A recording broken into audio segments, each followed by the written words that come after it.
जी नमस्कार दोस्तों, एक बार फिर से स्वागत है आपके अपने चैनल मैथ लाइव 2.0 में। उम्मीद करते होंगे कि आपका प्रिपरेशन बहुत ही ज़बरदस्त और बहुत ही लाजवाब चल रहा होगा।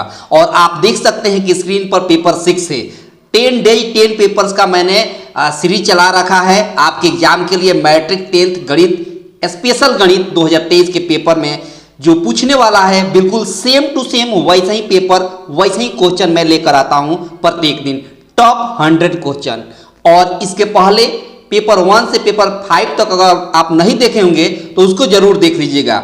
उसका लिंक इस वीडियो के डिस्क्रिप्शन बॉक्स में लग जाएगा, नहीं तो प्लेलिस्ट बना हुआ है 10 डेज 10 पेपर्स के नाम से, वहां से भी आपको मिल जाएगा। ठीक है, तो जबरदस्त तरीके से सेशन को स्टार्ट करते हैं और देखते रहिए, अंत तक देखिएगा। हर क्वेश्चन से आपको कुछ ना कुछ सीखने को जरूर मिलेगा। चलिए अगले स्लाइड पर आपको मैं बता दूं कि इसका पीडीएफ इसी वीडियो के डिस्क्रिप्शन बॉक्स में बिल्कुल फ्री में लग जाता है, जहां पर एक भी चार्ज नहीं लगता है, बिल्कुल फ्री में लग जाता है। आपको बस डाउनलोड करिए और आराम से प्रिपरेशन अपना करते रहिए जबरदस्त तरीके से। तो चलिए सीधे क्वेश्चन पर चलते हैं, और ये रहा आपके स्क्रीन पर आज का पहला क्वेश्चन। इसको चटकाइए। देखिए यहां पर बोला है कि x स्क्वायर -2 इसका शून्यक बताना है। तो क्या करिएगा कि x स्क्वायर बराबर ये माइनस में उधर गया तो प्लस में हो गया, और जब x का वैल्यू निकालेंगे, जब x स्क्वायर बराबर के इस साइड आता है तो साथ में रूट बन जाता है और साथ में प्लस माइनस भी हो जाता है। तो यहां से x बराबर एक बार प्लस में रूट 2 और एक बार माइनस में रूट 2, यानी ऑप्शन आपका हो गया बी। कौन सा ऑप्शन हो गया? Option B. चटका दिया ना, बहुत शानदार। आगे देखिए, बहुत ही खूबसूरती के साथ आपने चटका दिया। यहां देखिए शून्यकों का योग दिया है, मतलब अल्फा प्लस बीटा का वैल्यू दे दिया है -3, और गुणनफल दे दिया है, यानी अल्फा इंटू बीटा का वैल्यू 2 दे दिया है। और कह दिया कि द्विघात बहुपद बताइए, तो उसका फॉर्मूला होता है x square minus alpha plus beta और into x plus alpha into beta, ये होता है द्विघात बहुपद का फॉर्मूला।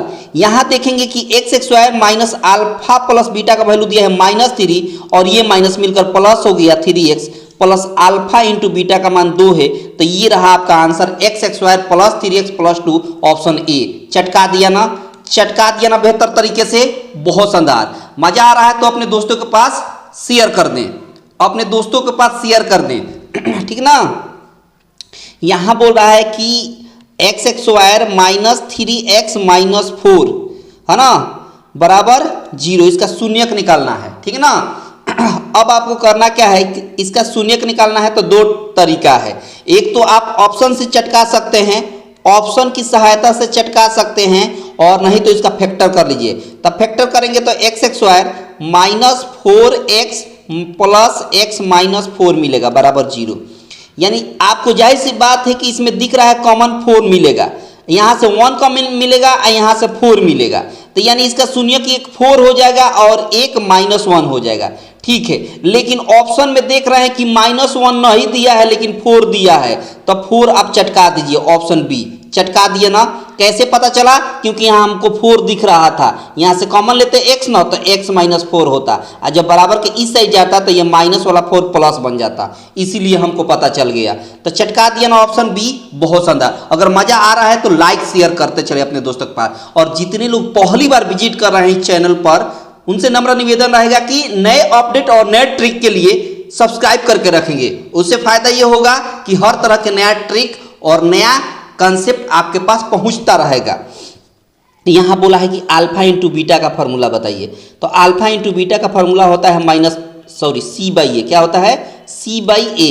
तो c का मतलब -6 दिया है, बहुत शानदार। a का मतलब होता है x स्क्वायर का कोफिशिएंट 1 है, -6 में 1 से डिवाइड करेंगे तो -6 हो गया, ऑप्शन बी। चटका दिया ना, चटका दिया ना बेहतर तरीके से, बहुत शानदार। इसका बोला है कि मूल बराबर परंतु विपरीत चिन्ह का है। विपरीत चिन्ह का मतलब एक अल्फा रहेगा तो एक माइनस बीटा रहेगा, और कह रहा है कि दोनों बराबर। ये माइनस में बीटा इधर जाएगा तो प्लस में हो जाएगा, यानी अल्फा प्लस बीटा बराबर 0 आ गया। और अल्फा प्लस बीटा का फॉर्मूला होता है -b/a बराबर 0 हो गया। ठीक है, और आपसे a का मान पूछा है, तो देखिए ना b के जगह पर क्या दिया है, क्या दिया है, +a, तो यहाँ पर -a हो जाएगा। a के जगह पर क्या है, x स्क्वायर का कोफिशिएंट 1 है बराबर 0, यानी a बराबर मिल जाएगा 0, यानी ऑप्शन हो जाएगा बी। ऑप्शन हो जाएगा डी। ऑप्शन कौन सा हो जाएगा? डी। बहुत शानदार, बहुत ही लाजवाब। चटकाते हुए चलिए। देखिए इसका शून्यक बोला है, क्या बोला है, शून्यक बोला है। तो कल के क्लास में मैंने इसका ट्रिक बताया था, शानदार ट्रिक। क्या बताया था ट्रिक? साइन की सहायता से, यानी चिन्ह की सहायता से, साइन की सहायता मतलब चिन्ह की सहायता से मैंने बताया था। क्या बताया था कि जब भी पहला साइन कुछ भी दे उसको चेंज करके लिखिए। अगर प्लस में है तो माइनस में लिखिए और माइनस में है तो प्लस में लिखिए, ठीक है। दूसरा वाला साइन पहले वाले पर निर्भर रहेगा। अगर पहला वाला प्लस है तो ये चेंज हो जाएगा, प्लस है तो माइनस। लेकिन अगर पहला वाला माइनस रहता तो ये चेंज नहीं होता, जैसे उसको वैसे ही लिखेंगे। तो दोनों निगेटिव हो गया। दोनों निगेटिव का मतलब ऑप्शन ए में दिख रहा है दोनों निगेटिव, बाकी कहीं ऑप्शन नहीं है जिसमें दोनों निगेटिव दिख रहा है। इसलिए साइन की सहायता से आपने चटका दिया एक झटके में, बहुत शानदार। पसंद आ रहा है ना? तो शेयर करते चले। यहां बोला है कि देखिए ना, यहां पर x बराबर 1 बोल दिया है, x square plus x plus a बराबर 0 दिया है।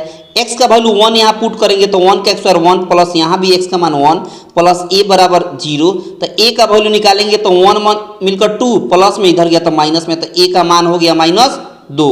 बहुत शानदार। अब दूसरा समीकरण दिया है B x square plus B X plus 3 बराबर 0। इसमें भी x का मान 1 पुट करना है। तो यहाँ b इंटू 1 रखेंगे तो 1 का स्क्वायर 1 होगा। यहाँ भी 1 रखेंगे तो b में 1 से गुणा करेंगे तो b हो जाएगा प्लस 3 बराबर 0। अब b में 1 से गुणा करेंगे तो b मिलकर 2b हो गया। अब प्लस में 3 इधर गया तो माइनस में 3, तब b का वैल्यू निकालेंगे तो -3/2 हो गया। अब बोला है कि आप a और b का वैल्यू निकाल दीजिए। तो a का मान आया है -2 और b का वैल्यू आया है -3/2। तो देखिए 2 से 2 कैंसिल हो गया, माइनस माइनस गुणा होगा तो +3 हो जाएगा। आपके सवाल का आंसर सी हो गया। चटका दिया ना, चटका दिया ना बेहतर कंसेप्ट के साथ, बहुत शानदार। आगे देखिए, यहां बोला है कि 1/α प्लस 1/बीटा। कल के क्लास में मैंने ट्रिक बताया था इसका, -b/c। क्या याद रखेंगे? -b/c।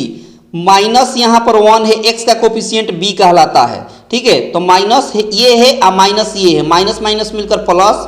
अब 1 है तो यहाँ पर 1 लिखेंगे। c के जगह पर भी 1 यहाँ दिख रहा है तो 1 में 1 से डिवाइड करेंगे तो 1 होगा। आपका आंसर बी ऑप्शन हो गया। बहुत शानदार। चटका दिया ना, बहुत शानदार तरीके से चटका रहे हैं। आगे देखिए, अगला क्वेश्चन बोला है कि 2x प्लस वाई बराबर, देखिए इसके बराबर भी √8 है और इसके बराबर भी √8 है। तो एक बार इसके बराबर √8 लिख देंगे और एक बार इसके बराबर √8 लिख देंगे, ठीक है। बहुत शानदार। अब क्या करेंगे, आपको y का वैल्यू निकालना है। तो y का वैल्यू निकालना है तो इसे यहाँ लिख देंगे घटाने पर। क्या लिख देंगे? घटाने पर। तो चिन्ह बदलेगा, प्लस है तो माइनस, माइनस है तो प्लस, यहाँ प्लस है तो माइनस, ये दोनों कैंसिल हुआ। प्लस में √8 माइनस में √8 कैंसिल हुआ, y मिलकर 2y और बराबर यहाँ कैंसिल हो गया था 0, यानी y बराबर हो गया 0। ऑप्शन हो गया सी। चटका दिया ना, चटका दिया ना बेहतर तरीके से, बहुत शानदार। आगे देखिए, √2 आ गया ना, ऐसे ही पता चल गया अपर में, यानी ऑप्शन बी। ऑप्शन बी चटकाते हुए चलिए, बहुत मजा आने वाला है इस सेशन में। यहाँ बोला है परिमेय। परिमेय वो होगा जो रूट में तो रहेगा लेकिन उसका पूर्णतः वर्गमूल निकल जाएगा, यानी ऑप्शन डी देखिए, √16 है तो इसका स्क्वायर रूट निकल जाएगा 4, ये बाहर हो गया ना, तो ऑप्शन डी हो गया। चटका दिया ना, परिमेय। बहुत शानदार। आगे देखिए, बोला है 0 से 50 के बीच विषम संख्याओं की संख्या बताना है। 0 और 50 के बीच का मतलब 1 से स्टार्ट होगा, फिर 3 होगा, फिर 5 होगा, क्योंकि विषम संख्या लेना है। डॉट डॉट कहाँ तक? 49 तक। और ये वैल्यू जो है 0 और 50 के बीच है। बहुत शानदार। अब आपको n का वैल्यू निकालना है कि 1 से लेकर 49 तक कितनी संख्याएं हैं। तो ट्रिक देखिए, n का वैल्यू निकालने का ट्रिक मैंने बताया है कई बार। लास्ट टर्म में से फर्स्ट टर्म घटाएंगे, 49 में से 1 घटाएंगे तो 48 हो जाएगा। और कॉमन डिफरेंस से भाग, कॉमन डिफरेंस कितना है? 3 में से 1 जाएगा तो 2 होगा कॉमन डिफरेंस, और इसमें 1 जोड़ देंगे। 2 से कैंसिल करेंगे तो यहाँ 24 हो गया, 24 में 1 जोड़ेंगे तो 25 हो गया। आपका सवाल का आंसर ऑप्शन बी। चटका दिया ना, चटका दिया ना बेहतर तरीके से, बहुत शानदार। इसका शून्य, फिर से ट्रिक क्या कहता है, मैंने अभी बताया था, एक सवाल मिला था, दोनों पॉजिटिव दिखाई ना तो दोनों निगेटिव मिलेगा। दोनों पॉजिटिव दिखाई दे दोनों साइन तो दोनों निगेटिव मिलेगा। एक ही जगह ऑप्शन बी है जहां पर दोनों निगेटिव, लेकिन क्या है कि एक जगह और ऑप्शन बी है जहां पर 2 दिखाई रहता है। इसका फैक्टर करेंगे, तब फैक्टर करेंगे तो x² plus x plus x plus 1, तो यहाँ कॉमन लेंगे तो 1 ही मिलेगा, इसलिए ऑप्शन बी हो जाएगा। यहाँ कॉमन लेंगे ना तो x plus 1 into x plus 1 मिलेगा, तो दोनों निगेटिव हो जाएगा ना। बहुत शानदार। आगे देखिए, यहाँ बोला है एक्स स्क्वायर का गुणांक बताइए, मतलब एक्स स्क्वायर के पहले कौन सी अंक है कोफिशिएंट, तो 1 छुपा रहता है, या कुछ नहीं तो 1 छुपा रहता है ना, तो -1 हो गया। ऑप्शन बी, ऑप्शन बी, बहुत शानदार। आगे देखिए, ए और बी अगर अभाज्य संख्या है तो अभाज्य संख्याओं का मौसा जो होता है, यानी HCF, सॉरी लौसा पूछा है, लौसा जो होता है इसका, लौसा मतलब LCM जो होता है, इन दोनों को मल्टीप्लाई कर दिया जाता है। ए में बी से गुणा करेंगे तो क्या होगा, ए बी होगा। बहुत शानदार, ऑप्शन सी हो गया, ऑप्शन सी हो जाएगा, बहुत शानदार, चटका दिया ना। आगे देखिए, दो लगातार संख्याओं का मौसा 1 होता है, याद रखिए लगातार जो संख्या रहे उसका HCF जो है वो 1 होता है, ऑप्शन बी, चटका दिया ना, बहुत शानदार।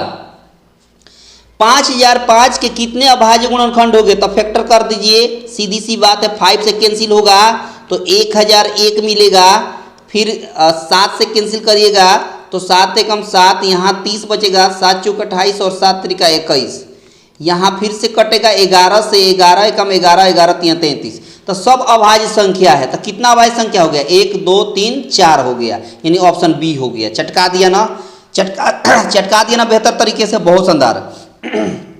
फिर से वही क्वेश्चन, तो यहाँ भी ऑप्शन बी हो जाएगा, फिर से वही क्वेश्चन। यहाँ देखिए आगे बोला है 96 का अभाज्य गुणनखंड क्या होगा, तो 96 का अभाज्य गुणनखंड फैक्टर करना पड़ेगा। देखिए 3 से कैंसिल करेंगे तो 3 3 जा 9, 3 2 जा 6, बहुत शानदार। 2 से कैंसिल करेंगे तो 16 मिलेगा, 2 से कैंसिल करेंगे तो 8 मिलेगा, 2 से कैंसिल करने पर 4 मिलेगा, 2 से कैंसिल करने पर 2 मिलेगा, यानी 2 देखिए ना, 1 2 3 4 5, यानी 2 5 बार मिल गया, और 3 कितना बार मिल गया, 3 एक ही बार मिला, 3 एक ही बार मिला ना, तो ये आंसर हो जाएगा ऑप्शन सी। कौन सा आंसर हो जाएगा, ऑप्शन सी हो गया, चटका दिया ना, बहुत शानदार। इसको कैसे लिखेंगे, 0.3 पर रेकरिंग है, इसके लिखने का ट्रिक कल ही बताए हैं, कल ही इसका ट्रिक बताए हैं कि जो संख्या दिखाई दे उसको लिख दिया जाता है, और जितने अंकों पर रेकरिंग है उतना 9, एक अंकों पर रेकरिंग है तो 1 9, 3 से कैंसिल करेंगे 3 1 जा 3 3 3 जा 3 1 जा 3 3 3 जा 9, 1/3 आपके सवाल का आंसर ऑप्शन सी। चटका दिया ना, इसको भी चटकाया ना, बहुत शानदार। यहाँ बोला है कि ये रैखिक समीकरण का जो असंगत है तो उसे निरूपित करने वाली रेखाएं क्या होगी, बताइए। ये बहुत शानदार और बहुत शानदार क्वेश्चन है, इसको आप होमवर्क में ले लीजिए। किस में ले लीजिए, क्योंकि इसको सॉल्व ही नहीं करना है, इसको चटका देना है एक झटके में, ठीक ना, बहुत शानदार। ये देखिए यहाँ x और y का वैल्यू निकालना है। यहाँ बोला है 2x + 3y बराबर 11 दे दिया है, यहाँ 2x - 4y बराबर -24 दे दिया है। हमको y का वैल्यू पहले निकाल लेते हैं, क्योंकि y का वैल्यू निकालना आसान है।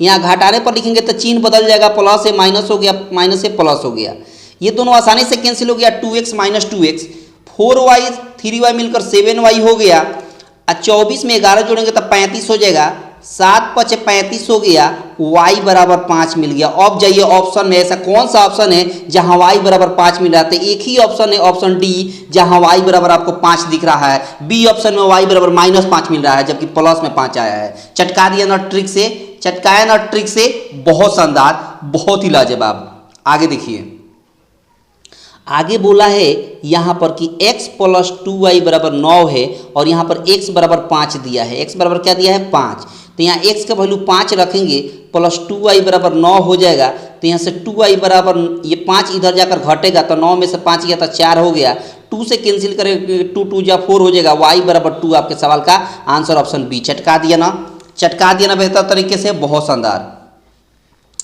यहाँ बोला है यदि रैखिक समीकरणों के आलेख एक बिंदु पर काटे तो समीकरण निकाय निम्नलिखित में से किस प्रकार का होगी, अविरोधी। ये टर्म कंडीशन याद रखिएगा, कब समानांतर होता है, कब प्रतिच्छेदी होता है, कब अविरोधी होता है, कब संगत होता है, कब असंगत होता है, कब विरोधी होता है, कब आश्रित होता है, ये टर्म कंडीशन याद रखिएगा। तो जब भी कोई दो रेखा एक को काटे ना कुछ इस तरह का, तो आपका अविरोधी होगा। क्या होगा, अविरोधी, ऑप्शन हो जाएगा सी। चटका दिया ना, बहुत शानदार।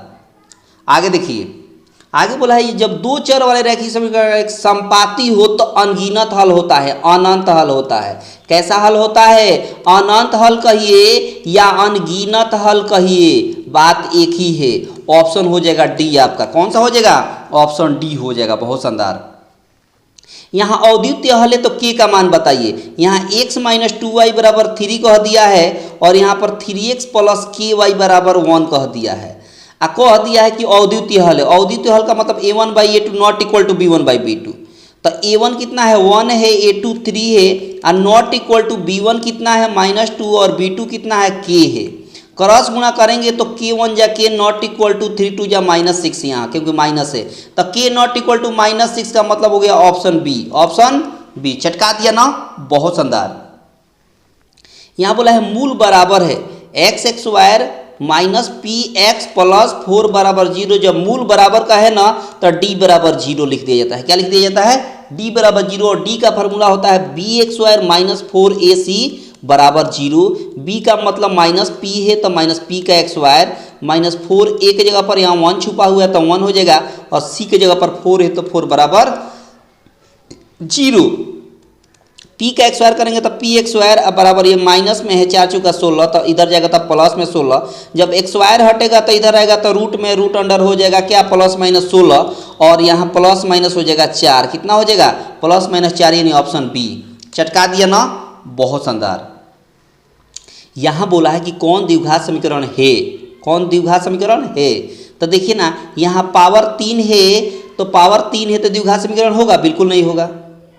अच्छा यहाँ पर ये द्विघात समीकरण हो जाएगा, बी ऑप्शन नहीं होगा क्योंकि बी ऑप्शन में रूट में x दिया है, X X square minus 2 root x plus 3 दिया है। लेकिन सी ऑप्शन में देखिएगा तो यहाँ एक्स स्क्वायर है, यहाँ भी एक्स स्क्वायर करेगा तो एक्स स्क्वायर मिलेगा यानी इसका अधिकतम पावर 2 मिलेगा, इसीलिए द्विघात समीकरण है ऑप्शन सी। और डी ऑप्शन नहीं होगा क्योंकि डी ऑप्शन को आप बनाइएगा कुछ इस तरह का तो यहाँ जाएगा तो एक्स के पावर 4 मिलेगा, इसलिए नहीं होगा। सी ऑप्शन हो गया, बहुत शानदार। है कि मूल बराबर है तो मूल बराबर का मतलब क्या होता है? अभी बताया था कि B x square minus 4ac 0 होगा बराबर के, यानी बी एक्स स्क्वायर बराबर ये माइनस में इधर गया तो प्लस में हो जाएगा। तो इसके जैसा कौन दिख रहा है? एक ही ऑप्शन है जहाँ डी ऑप्शन दिख रहा है इसके जैसा। बहुत शानदार, चटका दिया ना। आगे देखिए, इसका घात बताना है तो जो जितना अधिकतर पावर होता है ना जिसमें वही उसका घात होता है। अधिकतम पावर कितना दिख रहा है? 2, इसलिए इसका घात कितना हो जाएगा? तो कहिएगा 2 हो जाएगा, ऑप्शन सी। चटका दिया ना, बहुत शानदार। यहाँ बोला है इसका वैल्यू बताइए, तो सबसे पहले x का वैल्यू निकालेंगे। कैसे निकलेगा? तो देखिए क्या करेंगे, इस 7 को हम लिख सकते हैं क्या 4 और प्लस 3 लिख सकते हैं, बिल्कुल लिख सकते हैं। अच्छा प्लस 4 रूट 3 है तो 4 रूट 3। अब देखिए इसको कैसे सॉल्व करेंगे। इस 4 को हम 2 का एक्स स्क्वायर लिख सकते हैं, बिल्कुल लिख सकते हैं। और 3 को हम रूट 3 का एक्स स्क्वायर लिख सकते हैं, बिल्कुल लिख सकते हैं। और प्लस इसको हम 2 इंटू 2 रूट 3 लिख सकते हैं, बहुत बढ़िया लिख सकते हैं। 2 दूना फिर 4 हो जाएगा। अब देखिए एक फार्मूला पर हो गया a x square plus B x square plus 2ab। Formula होता है ए प्लस बी का होल एक्स स्क्वायर। अब देखिए जब एक्स स्क्वायर में रूट में रहता है तो ये एक्स स्क्वायर से रूट कैंसिल हो गया, मतलब हो गया क्या 2 प्लस रूट 3। 2 प्लस रूट 3 ये x का मान है। अब 1/x का वैल्यू निकालेंगे। 1/x का वैल्यू कैसे निकलेगा? तो इसी में माइनस लगा देंगे। ट्रिक क्या होता है? ट्रिक यही है कि इसी में माइनस लगा देंगे तो ये बन जाएगा 1/x का वैल्यू। बहुत शानदार। अब आपको दोनों को जोड़ देना है, x और 1/x का वैल्यू निकाल देना है, x प्लस 1/x। तो x का वैल्यू ये है 2 प्लस रूट 3 और प्लस 1/x का वैल्यू है 2 minus root 3। Minus root 3 plus root 3 cancel हो गया, 2 और 2 मिलकर क्या हो गया 4 हो गया। आपके सवाल का आंसर ऑप्शन ए। चटका दिया ना, चटकाया ना बेहतर तरीके से, बहुत शानदार। अब देखिए इसका विवेचक निकालना है। विवेचक का मतलब होता है डी निकालना है और डी का फॉर्मूला होता है B x square minus 4ac। Discriminant बोला जाता है इसको। देखो बी का वैल्यू 10 है तो 10 का एक्स स्क्वायर कर देंगे, ठीक है। माइनस 4a के जगह पर 3 रूट 3 है तो 3 रूट 3 आ गया, बहुत शानदार। इंटू सी के जगह पर रूट 3 है तो रूट 3 लिखेंगे। 10 का एक्स स्क्वायर करेंगे तो 100 माइनस 4 3 हो गया 12 इंटू रूट 3 से रूट 3 में गुणा करेंगे तो 3 हो जाएगा। तो 100 माइनस 12 3 36 हो गया और 100 में से 36 जाएगा तो 64। आपका सवाल का आंसर हो गया सी। चटका दिया ना, बहुत शानदार। आगे देखिए, आगे बोला है कि 11वां पद बताइए। 11वां पद का मतलब होता है t11। इसको लिख सकते हैं a plus 10d, a plus 10d, बहुत शानदार। a का मान यहाँ -3 है, बहुत शानदार। प्लस 10 इंटू डी का वैल्यू कैसे निकालते हैं? तो 2 में से -1/2 घटाइए, चाहे -1/2 में से -3 घटाइए। दोनों कंडीशन में कितना मिलेगा? तो 2.5 मिलेगा। कितना मिलेगा? 2.5, मतलब ये मिलेगा। इसका मतलब 2 दूना 4 1 5/2 लिख सकते हैं, बहुत शानदार। देखिए 2 से कैंसिल हो गया, 5 हो गया, 50 25 25 में से -3 घटाएंगे तो कितना हो जाएगा 22। आपके सवाल का आंसर हो जाएगा ऑप्शन ए। ऑप्शन ए चटका दिया ना, बहुत शानदार। यहाँ बोला है 10वां पद बताइए। 10वां पद का मतलब T10 निकालना है, यानी a प्लस 9t लिख सकते हैं, बिल्कुल लिख सकते हैं। a का मान 2 है, प्लस 9 इंटू डी का मान 7 में से 2 जाएगा तो 5 होगा। तो यहाँ हो गया 7, 9 पचे 45, 45 में 2 जोड़ेंगे तो 47 हो जाएगा आपका answer option C. Option C चटका दिया ना, बहुत शानदार। 15 पदों का योग बताना है जिसका प्रथम और अंतिम पद दिया है। प्रथम पद का मतलब 5 दे दिया है और अंतिम पद का मतलब an दे दिया है 75, ठीक है, और n का वैल्यू 15 दे दिया है, ठीक है। अब आपको निकालना है a से n, 15वां पद। इसका फॉर्मूला होता है n/2 into a plus an formula होता है, बहुत बढ़िया। n का वैल्यू कितना दिया है तो कहिएगा 15 दिया है, नीचे 2 है तो 2, a में n जोड़ दीजिए, a में n जोड़िएगा तो 75 और 5 मिलकर कितना होगा 80 होगा, बहुत शानदार। 2 से कैंसिल होगा तो 40 होगा, 40 में 15 से गुणा करेंगे तो 15 चौक 60 होता है, 600 हो गया आपके सवाल का answer option C. Option C चटका दिया ना, बहुत शानदार। प्रथम 2 से प्राकृतिक संख्याओं का योग कई बार बताया है, मैंने बताया कि प्रथम n प्राकृतिक संख्याओं का योग जो होता है वो होता है n इंटू n प्लस 1/2। तो n के जगह पर 200 दिया है तो n के जगह पर 200 रखिए और फिर n के जगह पर 200 रखेंगे, उसमें 1 जोड़ेंगे तो 201 हो जाएगा और नीचे 2 से भाग दे देंगे तो 200 में 2 से भाग देंगे तो 100 हो जाएगा, और 100 में 201 से गुणा करेंगे तो 20,100 हो जाएगा। कितना हो जाएगा 20,100 हो जाएगा, यानी ऑप्शन बी हो जाएगा। ऑप्शन बी हो जाएगा, चटका दिया ना, बहुत शानदार। यहाँ बोला है कि पदों की संख्या बताइए, n का वैल्यू निकालना है। क्या ट्रिक अभी बताए थे, थोड़ी देर पहले मिला था। n का वैल्यू निकालना होता है तो लास्ट टर्म में से फर्स्ट टर्म घटाते हैं। लास्ट टर्म 205 है, 205 में से 13 घटाएंगे तो 15 में से 5 में से 3 गया तो 2 होता है और 20 में से 1 जाएगा तो 19 होगा, और इसमें कॉमन डिफरेंस है भाग, मतलब 19 में से 13 घटाएंगे तो कॉमन डिफरेंस मिलता है डी। 19 में से 13 जाएगा तो 6 हो जाएगा, और प्लस 1 जोड़ देने से n का वैल्यू निकल जाता है। 6 से भाग देंगे 192 तो 6 3 18, 6 2 12, 32 में 1 जोड़ेंगे तो 33 हो जाएगा, और इस तरह से ऑप्शन आपका हो गया डी। चटका दिया ना, चटका दिया ना, बहुत शानदार। यहाँ बोला एपी का दूसरा पद 4 है, दूसरा पद का मतलब T2 का वैल्यू दिया है 4, और सातवां पद का मतलब है T7 का वैल्यू -11, ठीक है। आपको निकालना है क्या, तो निकालना है आपको कॉमन डिफरेंस। कॉमन डिफरेंस निकालने का ट्रिक क्या है, ट्रिक मैंने बताया था। क्या ट्रिक बताया था कि 7 में से 2 घटाइए, तो 7 में से 2 घटाइएगा तो 5 हो गया, बहुत शानदार। अब -11 में से 4 घटाइए, तो -11 में से 4 घटाइएगा तो -15 होगा, और जो 7 में से 2 घटाए ना 5 वो डी के साथ लिखेंगे, कॉमन डिफरेंस के साथ। अब 5 से इस 15 में मतलब कैंसिल करेंगे तो -3 होगा, मतलब डी का वैल्यू -3 हो गया। आपका आंसर एक झटके में डी ऑप्शन हो गया। चटका दिया ना, ये ट्रिक मैंने कल के क्लास में बताया था, जाकर देख लीजिएगा, है ना। महत्वपूर्ण शानदार ट्रिक लेकर आया था, अगर उसको नहीं देखे होंगे तो उसका लिंक इसी वीडियो के डिस्क्रिप्शन बॉक्स में लग जाएगा। यहाँ बोला है कि 3 क्रमागत पद है तो ए का मान बताइए, और एपी में है। एपी में रहता है तो सेकंड टर्म में से फर्स्ट टर्म घटेगा, यानी कॉमन डिफरेंस हर परिस्थिति में बराबर रहेगा। तो सेकंड टर्म में से फर्स्ट टर्म घटाएंगे तो a - 4/5 हो जाएगा, और जब थर्ड टर्म में से सेकंड टर्म घटाएंगे तो 2 - a हो जाएगा। ये a इधर जाकर 2a बन जाता है, और 2a माइनस में 4/5 जब इधर आता है तो प्लस में 4/5 बन जाता है, यानी 2a बराबर हो गया 5 दूना 10 4 14/5 हो गया। 2 से कैंसिल करेंगे तो 7 हो जाएगा, यानी 7/5 आपके सवाल का आंसर हो जाएगा, ए का मान 7/5 का मतलब हो गया ऑप्शन सी। चटका दिया ना, बहुत शानदार। पसंद आ रहा है ना, तो शेयर करते चलें। यहाँ बोला है कि कौन सा पद 82 है, यहाँ भी वही ट्रिक लगेगा। 2 6 10 14 दिया है तो मान लेंगे कि कौन सा पद 82 है, तो लास्ट टर्म मान लिया जाता है। जब भी कहे कि कौन सा पद जितना रहे तो उसको लास्ट टर्म मान लिया जाता है। अब इस परिस्थिति में n का वैल्यू निकालना होता है। इस परिस्थिति में किसका वैल्यू निकालना होता है, n का, और n का वैल्यू निकालने के अभी बताए थे तुरंत थोड़ी देर पहले। n का वैल्यू निकालने का क्या ट्रिक है कि लास्ट टर्म में से फर्स्ट टर्म घटाएंगे। 82 में से 2 घटेगा तो 80 होगा, और कॉमन डिफरेंस से भाग, 6 में से 2 जाएगा तो 4 हो जाएगा प्लस 1, 4 से भाग देंगे तो 20 होगा, 20 में 1 जोड़ेंगे तो 21 हो जाएगा। आपके सवाल का आंसर ऑप्शन सी। चटका दिया ना, चटकाया ना बेहतर तरीके से, बहुत शानदार। यहाँ बोला है कि डीई जो है बीसी के समानांतर है, तो पाइथागोरस थ्योरम थेल्स फॉर्म में क्या काम करता है कि AD/DB बराबर AE/EC। बहुत शानदार। एक्स का मान निकलना है, तो AD कितना है तो कहेगा x से BD कितना है तो 16 है, बराबर हो जाएगा AE बटा EC, AE कितना है 34 है और EC कितना है 17 है। कैंसिल हो जाएगा, 17 दूना 34, क्रॉस गुणा करेंगे तो 16 दूना 32 हो जाएगा, यानी x बराबर आपका हो गया 32। ऑप्शन बी चटका दिया ना, चटका दिया ना बेहतर तरीके से, बहुत शानदार। यहाँ बोला है एंगल ए का वैल्यू 90 डिग्री दिया है और BC दे दिया है 13, तो यहाँ पर B हो गया, यहाँ पर C हो गया, यहाँ पर A को कह दिया 90 डिग्री और BC को कह दिया है 13 और AB को कह दिया है 12, तो आपको निकाल देना है AC, मतलब ये। तो कोण दे दिया है, लंब दे दिया है, आधार निकालना है। तो आधार मतलब B बराबर होता है h स्क्वायर, मतलब कोण का स्क्वायर मतलब 13 स्क्वायर, माइनस परपेंडिकुलर का स्क्वायर यानी लंबवत का स्क्वायर 12 का स्क्वायर हो जाएगा। 13 और 12 मिलकर होता है 25 और 25 का वर्गमूल 5 होता है। ऑप्शन सी चटका दिया ना, चटका दिया ना बेहतर तरीके से, बहुत शानदार।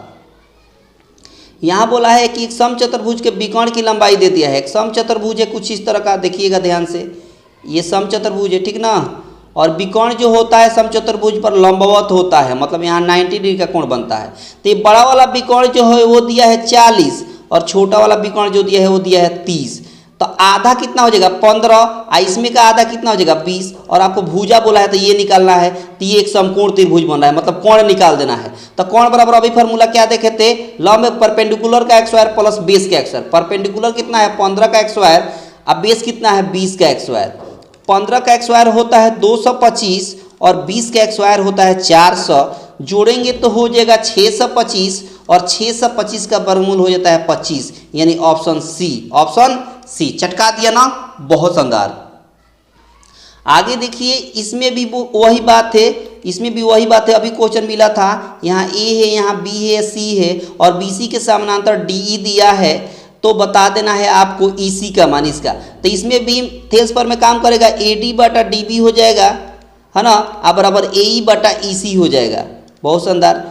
AD बटा BD का वैल्यू दिया है 3/5, तो यहाँ लिख देंगे AE का वैल्यू 4.8 दिया है और EC निकालना है, वैसे ही रहेगा। 3 से कैंसिल करेंगे, 3 1 जा 3, 3 6 जा 18 होता है, क्रॉस मल्टीप्लाई करेंगे तो EC बराबर हो गया 16 × 5 = 80, यानी 8.0 हो गया, 8.0 हो गया। पॉइंट के बाद जीरो का काम खत्म हो जाता है, तो EC कितना आ गया 8 हो गया। ऑप्शन सी, ऑप्शन सी चटका दिया ना, बहुत शानदार।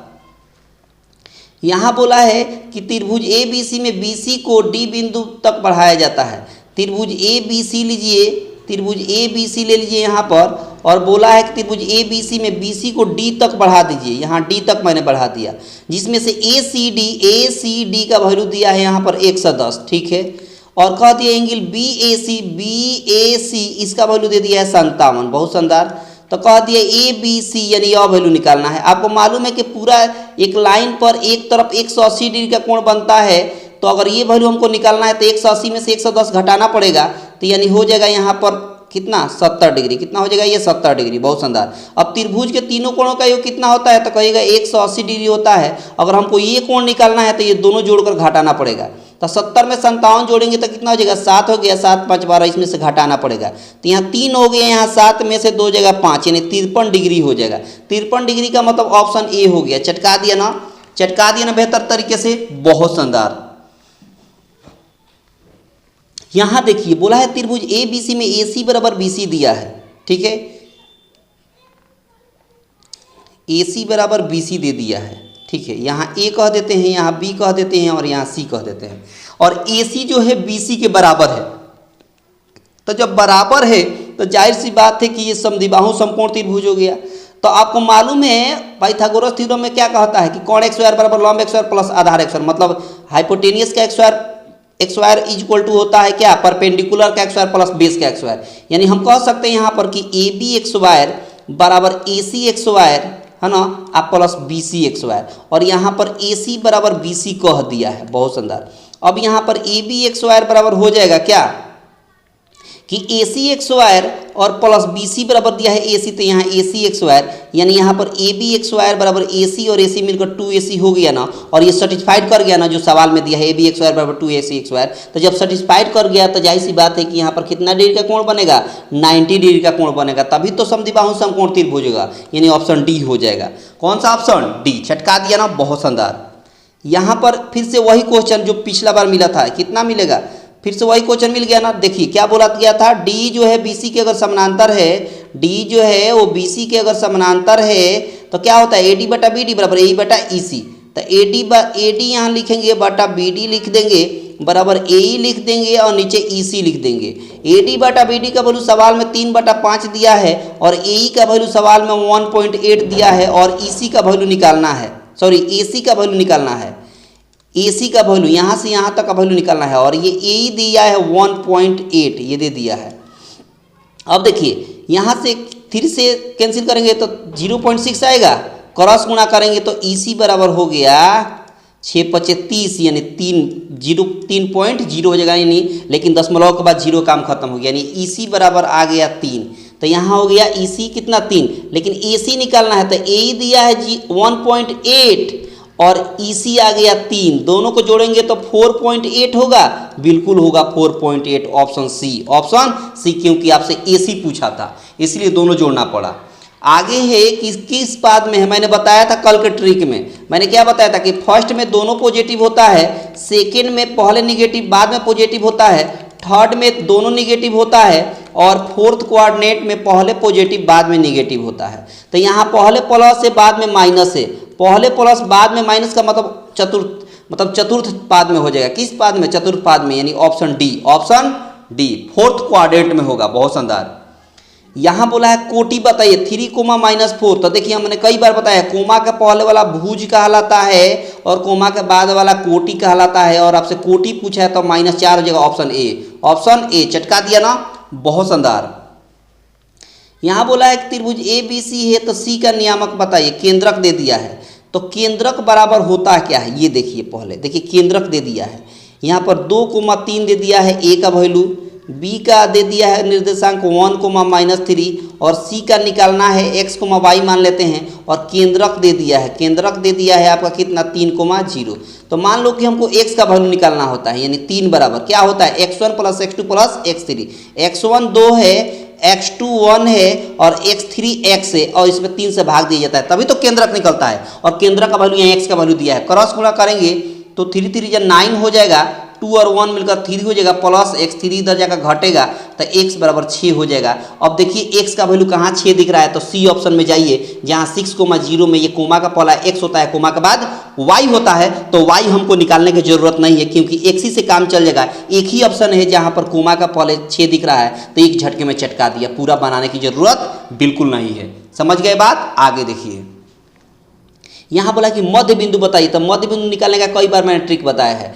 x1 में x2 जोड़िए तो 4 में -2 जोड़ेंगे तो क्या होगा 2, इसमें 2 से भाग, बहुत शानदार। फिर y1 + y2, y1 3 है, y2 1 है, तो जोड़ेंगे तो क्या होगा 4 और 2 से भाग, कैंसिल करेंगे तो 1, कैंसिल करेंगे तो 2, 1,2 यानी ऑप्शन ए चटका दिया ना बेहतर तरीके से, बहुत शानदार।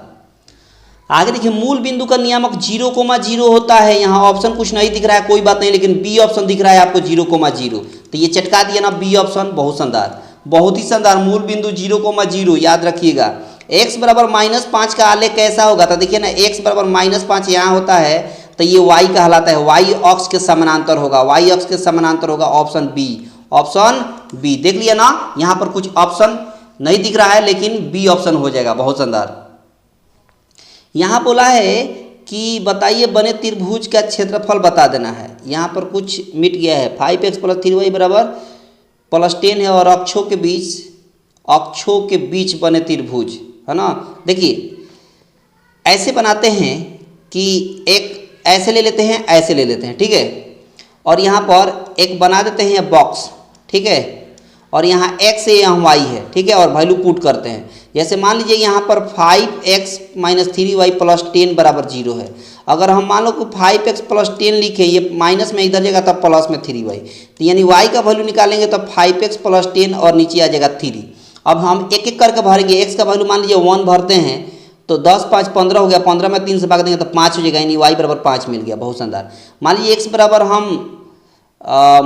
कितना रख दें, 1 रख दिए ना, अब 2 रख देंगे, 3 रख देते हैं अगर, तो 5 3 15, -3 रख देते हैं, -3 रखेंगे तो -5 3 15 होगा, 15 में से 10 जाएगा तो -5 में 3 से भाग लगेगा ही नहीं। ऐसा वैल्यू रखते हैं जो 3 से कैंसिल हो जाए।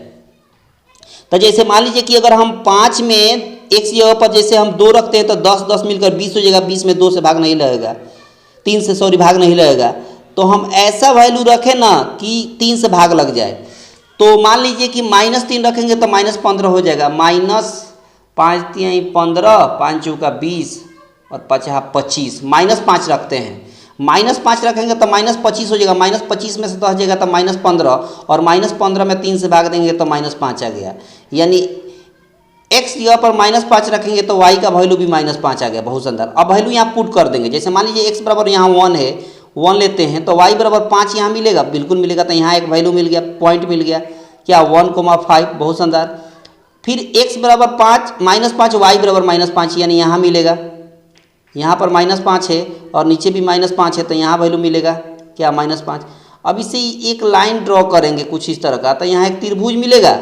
तो मिलेगा ना, इसी त्रिभुज का क्षेत्रफल आपको निकाल देना है। तो ये आप कर लीजिएगा, ठीक है। यहाँ पर देख लीजिएगा आप ग्राफ के कॉपी में कि कितने पॉइंट पर कट रहा है, और यहाँ मूल बिंदु होता ही है 0,0 और 3 पॉइंट मिल जाएगा। तो त्रिभुज का क्षेत्रफल निकालने के लिए मैंने कई बार ट्रिक बताया है, और कल की क्लास में भी बताया था, तो वहाँ से आप बना लीजिएगा। बहुत शानदार। यहाँ बोला कि सेक 90 डिग्री माइनस ए बराबर क्या होता है, कोसेक। याद ही रखिएगा, ये फॉर्मूला है जो कल की क्लास में मैंने बेहतर तरीके से बताया था। यहाँ देखिए 2 sin x² ए बराबर, ये माइनस में 1 इधर जाएगा तो प्लस में, यानी sin x² ए बराबर 1, ये 2 गुणा में इधर आएगा तो भाग में। जब x² हटेगा तो रूट के अंदर हो जाएगा 1/2।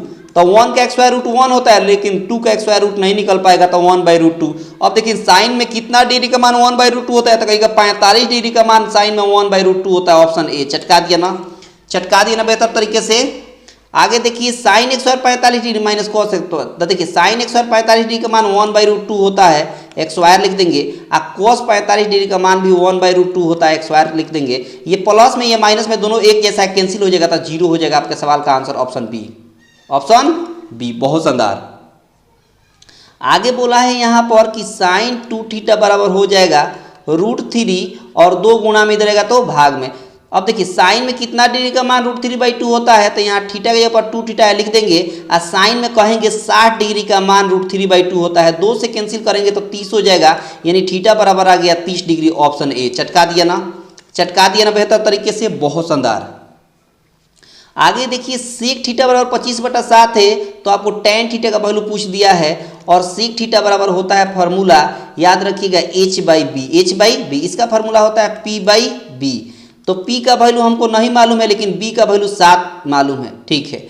अब देखिए, अब ट्रिक से सीखिए। अब यहाँ पर p निकालने मत लगिएगा, p बराबर √hx² - bx मत निकालिएगा। ट्रिक से क्या है कि देखिए सेक थीटा का वैल्यू 25/7 है, तो tan थीटा का वैल्यू पूछा है, तो यहाँ कुछ आएगा, नीचे 7 आना चाहिए। तो 2 ऑप्शन दिख रहा है, एक सी ऑप्शन एक डी ऑप्शन। तो ट्रिक क्या कहता है, एक बात बताइए, जो सेक थीटा का वैल्यू 25/7 है, तो कभी tan थीटा का मान 25/7 सेम आएगा, बिल्कुल नहीं आएगा। तो यानी ऑप्शन सी तो ऐसा ही गलत हो गया। एक ही ऑप्शन अब बच गया डी, जहां पर नीचे 7 दिख रहा है, और एक झटके में चटका दिया, क्योंकि यहाँ पर डी ऑप्शन है जहां पर नीचे 7 आना चाहिए, ऊपर कुछ भी आए उससे कोई फर्क नहीं पड़ता, और ट्रिक से आपने चटका दिया। बहुत शानदार।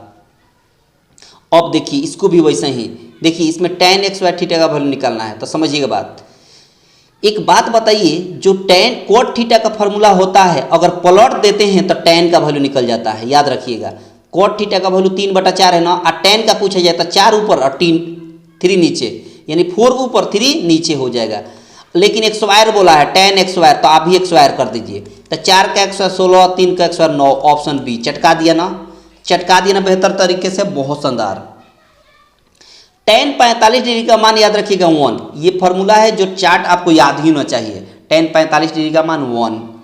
अब देखिए यहाँ सेक थीटा बराबर होता है 1/cos a plus tan a बराबर होता है sin a/cos a। बहुत शानदार। अब देखिए 1 - sin a हो जाएगा। अब समझिए, इसका जब बेस समान रहता है तो अंश हर जोड़ देंगे, तो 1 + sin हो जाएगा। बहुत शानदार। और नीचे cos है तो cos, और उसके बाद इंटू ये भी हो जाएगा 1 - sin a। अब देखिए a + b a - b, formula क्या होता है, a² - bx², और नीचे cos। अब देखिए 1 - sin x² का फॉर्मूला क्या होता है, cos x² है, और नीचे cos है तो cos, cos से cos एक कैंसिल हो गया, तो क्या बच गया, cos है, यानी ऑप्शन डी। Option D. चटका दिया ना, बहुत शानदार। अब देखिए tan थीटा बराबर 3/4 है, तो एक बात बताइए, टेन थीटा बराबर 3/4 है तो इसका फॉर्मूला होता है P/B। तो अब देखिए साइन थीटा का वैल्यू पूछा गया है, साइन थीटा का वैल्यू होता है P/H। तब P का वैल्यू ऊपर 3 दिख रहा है तो 3 लिख दिए, H कुछ भी रहे उससे कोई फर्क नहीं पड़ता, उससे कोई फर्क नहीं पड़ता। हम ऑप्शन में जाएंगे या देखेंगे अंश की जगह पर यानी ऊपर नोमिनेटर में 3 कहाँ दिखाई दे रहा है, तो ऑप्शन डी है जहां पर नोमिनेटर में 3 दिखाई दे रहा है। बाकी कोई ऑप्शन नहीं है जहां नोमिनेटर में 3 दिखाई दे, इसलिए एक झटके में चटका दिया डी ऑप्शन। बहुत शानदार। आगे देखिए किसका मान सबसे छोटा होता है, तो देखिए यहां पर cos 30 डिग्री का मान होता है √3/2, cos 45 डिग्री का मान 1। सी ऑप्शन में जाइएगा तो cos 60 डिग्री का मान होता है 1/2, और डी ऑप्शन में जाइएगा तो cos 90 डिग्री का मान 0 होता है। तो इस सब में सबसे छोटा कौन है, 0 ही तो है, ऑप्शन डी हो जाएगा, ऑप्शन डी हो जाएगा। बहुत शानदार। यहाँ देखिए ये cos जो है इसके नीचे आ जाएगा, नीचे आएगा तो क्या हो जाएगा, tan बन जाएगा। क्या बन जाएगा, साइन बटा cos क्या हो जाएगा, tan बराबर √2 हो गया। अब आपसे पूछा है, आपसे क्या पूछा है, पूछा है सेक थीटा का वैल्यू निकाल दीजिए, और सेक थीटा का फार्मूला होता है √1 + tan x square, √1 + tan x square होता है फार्मूला। ठीक है, तो √1 प्लस tan का मान कितना है, √2 है, लेकिन एक स्क्वायर करिएगा तो √2 का स्क्वायर करेंगे तो 2 होगा। बहुत शानदार, 2 और 1 मिलकर हो गया 3, यानी √3 आपके सवाल का आंसर हो गया ऑप्शन बी। चटका दिया ना, चटका दिया ना बेहतर तरीके से। बहुत शानदार। यहाँ बोला है एक उदग्र खंभे की लंबाई के √3 गुना है, यानी छाया की लंबाई जो है वो √3 गुना है, तो ये 1 हो रहेगा। बहुत शानदार। उन्नयन कोण पूछा है तो tan थीटा लिखेंगे, और tan थीटा बराबर होता है P/B। P का मतलब 1 और B का मतलब √3, और tan में कितना डिग्री का मान 1/√3 होता है, तो कहिएगा 33 डिग्री का मान 1/√3 होता है, ऑप्शन बी। चटका दिया ना, बहुत शानदार। यहाँ बोले एक आदमी 24 मीटर पश्चिम जाता है, तो मान लीजिए कि पश्चिम इधर है, तो ये 24 मीटर चला गया, यहाँ से यहाँ तक 24 मीटर है, चला गया 24 मीटर। ठीक है, पुनः वो 10 मीटर उत्तर जाता है, तो मान लीजिए उत्तर चला गया 10 मीटर। बहुत शानदार। अब बताइए अपने प्रारंभिक बिंदु से कितनी दूरी पर है, तो प्रारंभिक बिंदु यह होता आ गया है यहाँ पर, तो यहाँ से यहाँ की दूरी क्या हो जाएगा, तो देखिए ना एक समकोण त्रिभुज बन गया, यानी कोण निकाल देना है, मतलब एच का वैल्यू निकालना है, और एच बराबर फॉर्मूला होता है परपेंडिकुलर का स्क्वायर प्लस बेस का स्क्वायर, मतलब 10 का स्क्वायर प्लस 24 का स्क्वायर। 10 का स्क्वायर का मतलब हो जाएगा 100, और 24 का स्क्वायर का मतलब 576 होता है। जोड़ेंगे तो 676 हो गया, और 676 का वर्गमूल 26 होता है, ऑप्शन सी हो गया। चटका दिया ना, चटकाया ना बेहतर तरीके से। बहुत शानदार। यहाँ बोला है कि मीनार 100 मीटर दूर पर स्थित है, कि मीनार यहाँ से 100 मीटर की दूरी पर स्थित है, तो कह दिया है कि यहाँ उन्नयन कोण 60 डिग्री है, तो कह दिया कि मीनार की ऊंचाई मतलब ये एच निकाल देना है। तो यहाँ भी tan थीटा लेंगे, tan थीटा बराबर क्या होता है, perpendicular by base, perpendicular H है, अब बेस कितना है 100 है, और थीटा पर यहाँ 60 डिग्री रखना था, कितना डिग्री 60 डिग्री बराबर। अब देखिए tan 60 डिग्री का मान होता है √3 बराबर h/100 हो जाएगा, क्रॉस गुणा करेंगे तो h बराबर 100√3 हो जाएगा, यानी ऑप्शन ए हो जाएगा। चटका दिया ना, इसको भी चटकाया ना बेहतर तरीके से। बहुत शानदार। यहाँ बोला है सूरज की किरण 45 डिग्री से 60 डिग्री हो जाता है, तो कि मीनार की छाया की लंबाई 50 मीटर घट जाता है, तो मीनार की ऊंचाई। इसका आंसर आप कमेंट बॉक्स में देंगे, इसका आंसर बहुत ये भी आसान है, आप कमेंट बॉक्स में देंगे। बहुत शानदार। आगे देखिए, बोला है कि 8 सेंटीमीटर त्रिज्या से वृत्त पर 2 समानांतर रेखाएं खींची जाएगी, तो दूरी क्या हो जाएगी। देखिए एक त्रिज्या है जो दिया है 8 सेंटीमीटर, और यह आगे बढ़ा देंगे तो व्यास हो जाएगा, और इसी व्यास के ऊपर यहाँ भी एक रेखा खींची गई है, और यहाँ भी, और दोनों आपस में क्या है, समानांतर है। बहुत शानदार। तब त्रिज्या अगर इधर 8 है तो इधर भी 8 रहेगा, तो अब कह रहा है कि यहाँ से लेकर यहाँ तक का दूरी बता दीजिए, तो 8 मिलकर क्या हो जाएगा, 16 नहीं हो जाएगा। बहुत शानदार, ऑप्शन सी, ऑप्शन सी। बहुत शानदार। आगे देखिए, बोला यदि किसी वृत्त की समानांतर स्पर्श रेखाओं के बीच की दूरी 12 सेंटीमीटर, तो वृत्त की त्रिज्या, ये वो भी वैसा ही है। ये आपको क्या कह रहा है, वृत्त की त्रिज्या, यदि किसी वृत्त की 2 समानांतर रेखाओं के बीच की दूरी बता देना है, तो त्रिज्या यहाँ से यहाँ तक होगा, और यहाँ बढ़ाएंगे तो ये भी त्रिज्या हो जाएगा। तो समानांतर रेखा यहाँ से यहाँ तक होता है, ये होता है, अभी तो बताए थे समानांतर रेखा, ये दोनों आपस।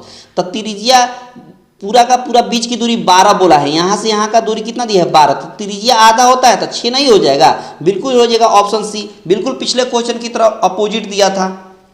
यहाँ बोला है कि टीपी और टी की बाह्य बिंदु टी से 2 स्पर्श रेखाएं खींची जा रही है। बहुत शानदार। देखिए यहाँ से बाह्य बिंदु टी से टीपी और टीक्यू दो स्पर्शरेखा खींची जा रही है और यहाँ पर जो त्रिज्या होती है स्पर्शरेखा पर लंब होती है। लंब का मतलब 90 डिग्री यहाँ भी और 90 डिग्री यहाँ भी। और पी ओ क्यू यहाँ ओ है तो ये दे दिया है 120 डिग्री 120 डिग्री।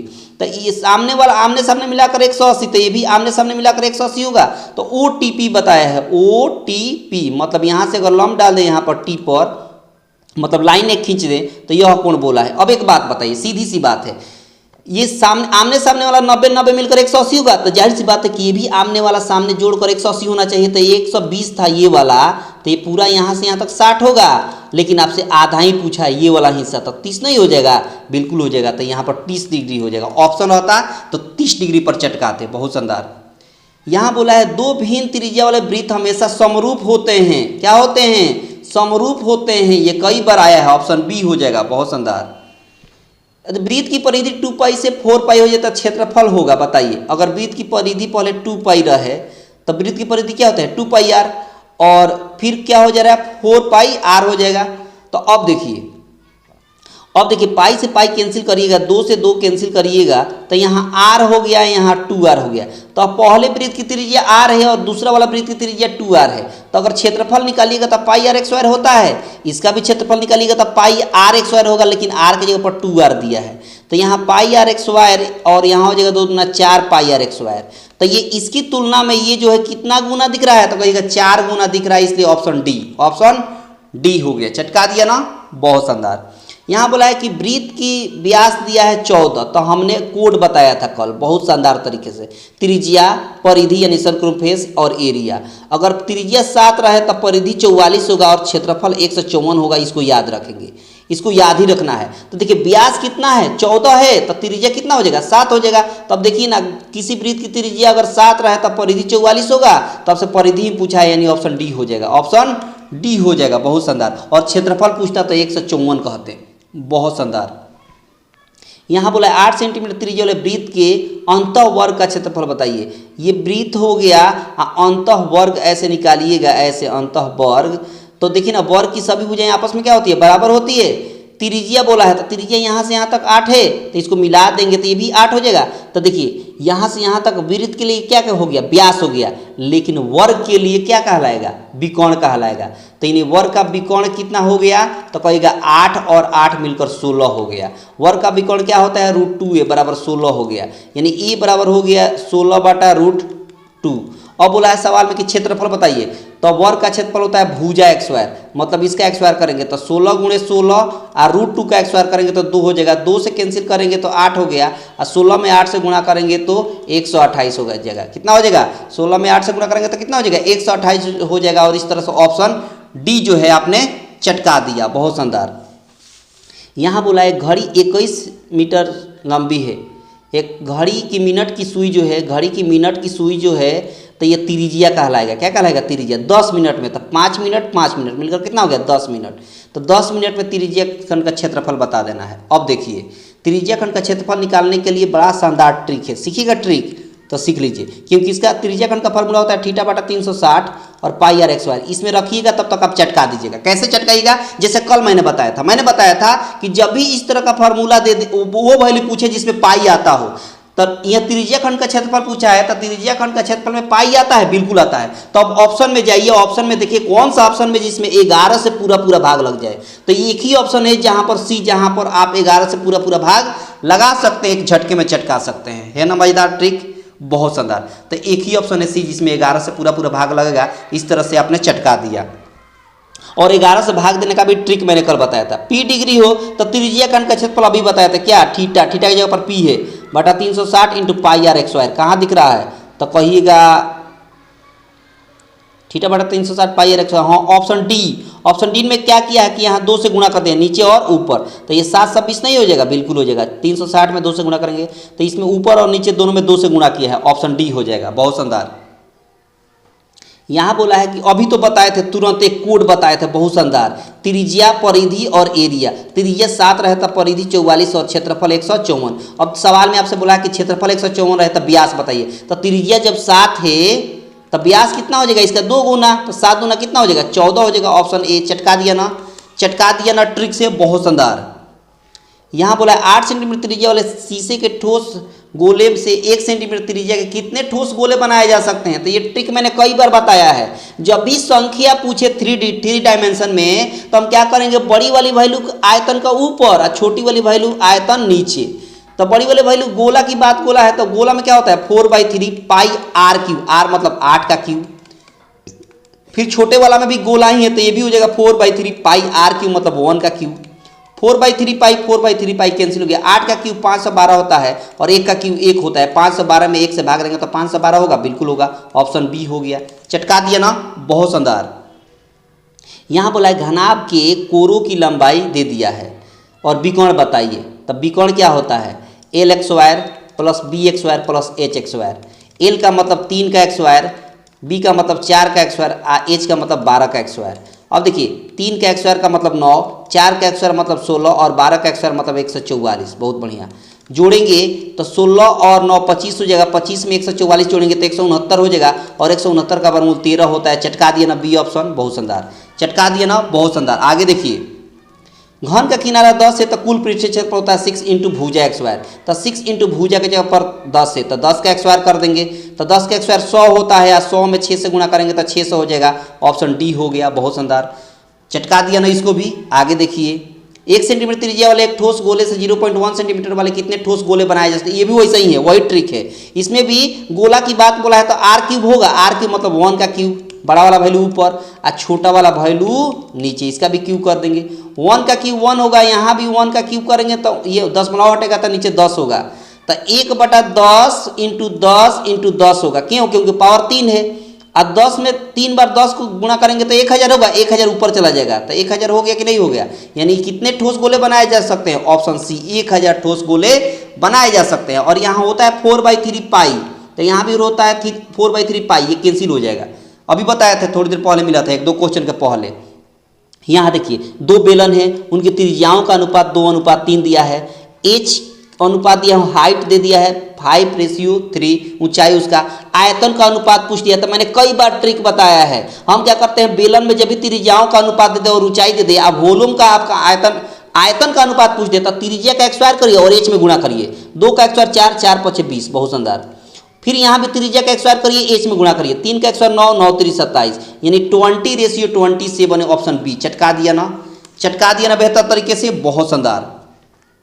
यहाँ बोला है 6 सेंटीमीटर भुजा वाले घन में से 2 सेंटीमीटर भुजा कितने बनाए जाते, वही बात आ गया, वही बात आ गया। जब भी 3 डायमेंशन में कोई भी क्वेश्चन हो और संख्या पूछे तो बड़ी वाली वैल्यू का आयतन ऊपर और छोटी वाली वैल्यू का आयतन नीचे, आंसर हो जाता है। तो घन का आयतन क्या होता है, भुजा क्यूब मतलब 6 का क्यूब। फिर ये भी घन ही है तो इसका भी आयतन कितना हो जाएगा, भुजा क्यूब मतलब 2 का क्यूब। 6 में 2 से भागने के तो 3 होगा, या दोनों का पावर 3 है ना तो होल पावर 3 कर सकते हैं। 2 में 6 से भागने के तो 3 और दोनों का पावर 3 है तो होल 3 लिख सकते हैं। तो 3 के पावर 3 का मतलब 27 होता है, यानी ऑप्शन डी हो गया। चटका दिया ना बेहतर तरीके से, बहुत शानदार। यहाँ बोला है 2 घन है, उसके घन के कोर मतलब उसकी भुजा का अनुपात 1:8 दे दिया है।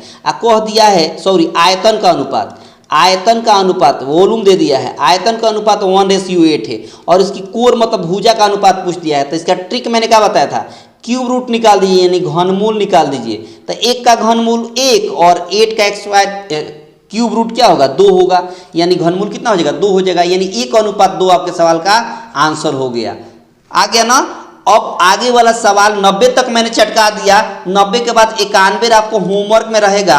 इसका आंसर कमेंट बॉक्स में देंगे, क्वेश्चन का नंबर लिखकर इसका भी आंसर कमेंट बॉक्स में देख लीजिए। ये सब क्वेश्चन आपके कमेंट बॉक्स में रहेगा, कमेंट बॉक्स में आंसर देना है सबको। देखिए बहुत आसान सवाल है और सबका आंसर आपको कमेंट बॉक्स में देना है। और सब क्वेश्चन का आंसर मैंने ऑलरेडी बता दिया है दूसरे सेशन में। इस तरह के सवाल मैंने चटकाना सिखा दिया है आपको, ठीक ना। ये सब कमेंट बॉक्स में रहेगा। 99 हो गया और ये 100 हो गया। 100 तक आपको 90 से 91 से लेकर 100 तक का आंसर आपको कमेंट बॉक्स में देना है। कहाँ देना है, कमेंट बॉक्स में, क्वेश्चन नंबर के साथ, ठीक है। और ये आपका आज का समाप्त होता है ना सेशन। और कैसा लगा आप कमेंट बॉक्स में बताइएगा, बेहतर लगा हो तो लाइक कर दीजिएगा, है ना। और अपने दोस्तों के पास सभी लोग शेयर कर देंगे। और जितने लोग पहली बार जुड़े थे सब्सक्राइब करके रखेंगे। इससे फायदा क्या होगा कि जब भी कोई नया ट्रिक या नया अपडेट आए तो उसका नोटिफिकेशन आपको सबसे पहले मिल जाएगा, ठीक है। अपना प्रिपरेशन जारी रखिए, मिलते हैं अगले क्लास में। तब तक के लिए धन्यवाद।